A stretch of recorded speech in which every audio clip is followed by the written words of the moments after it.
Bottas, tout le monde m'écoute. Le Bottas 3.0 de Wingman, leader d'équipe. J'en peux plus les numéros des Bottas là.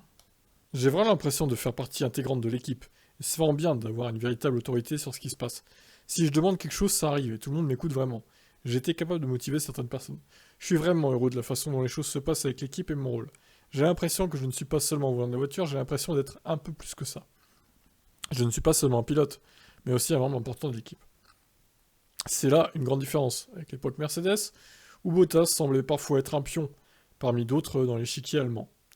Il le reconnaît volontiers. Il a toujours été assez difficile dans le passé de vraiment monter en puissance, et je pense que Lewis aussi, dans une équipe, est une personne dominante d'une certaine façon. C'était assez clair, je ne pouvais pas avoir le même rôle que j'ai ici, là-bas, quoi. Évidemment. C'était lui le père, hein, Lewis, hein, de toute façon, c'est évident. Avec Alfa Romeo, Bottas s'amuse beaucoup et a la chance de bénéficier d'une voiture performante, au bon moment pour lui, au point de titiller ses ex-Mercedes en course. Est-ce le scénario de rêve pour lui? En termes de performance de base que nous avons, oui, absolument. J'espérais vraiment que ce serait un pas en avant par rapport aux autres années. Mais en fait, c'est une étape descente. Et vous savez, être capable de se battre avec Mercedes, par exemple, c'était peut-être au-delà de ce que je pouvais imaginer. Maintenant, dès que nous pourrons, j'espère, résoudre les problèmes de fiabilité, alors je ne vois aucune raison pour laquelle nous ne pourrions pas nous battre pour des points et parfois même des bons points à chaque course.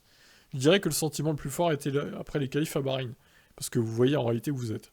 Je me sens juste un peu plus heureux dans la vie en général. Et pourtant, Bottas ne pensait pas qu'il s'adapterait aussi bien à ce nouvel environnement. Quand j'ai rejoint l'équipe, quand j'ai vu la philosophie différente de l'équipe sur certaines des cartographies et autres, j'étais comme waouh, ça va pas être facile. Mais en fait, ça s'est plutôt bien passé, et je suis allé assez à l'aise avec tout, mais je dirais pas encore 100% pour ce qui est de tirer le meilleur parti de certains paramètres, mais j'en suis pas loin.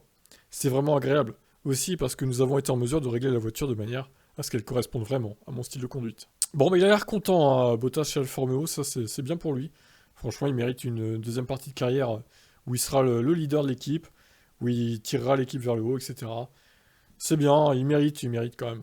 C'est vrai qu'on l'a beaucoup critiqué hein, chez Mercedes, c'est vrai que des fois il était un peu en dessous, largement en dessous même. Surtout en course d'Hamilton. En qualif ça allait encore, mais en course il s'effondrait, hein, littéralement. Donc ouais, il pouvait pas s'épanouir pleinement chez Mercedes, je pense. Et là, du coup, bah, chez Alpha, c'est une nouvelle carrière qui s'offre à lui.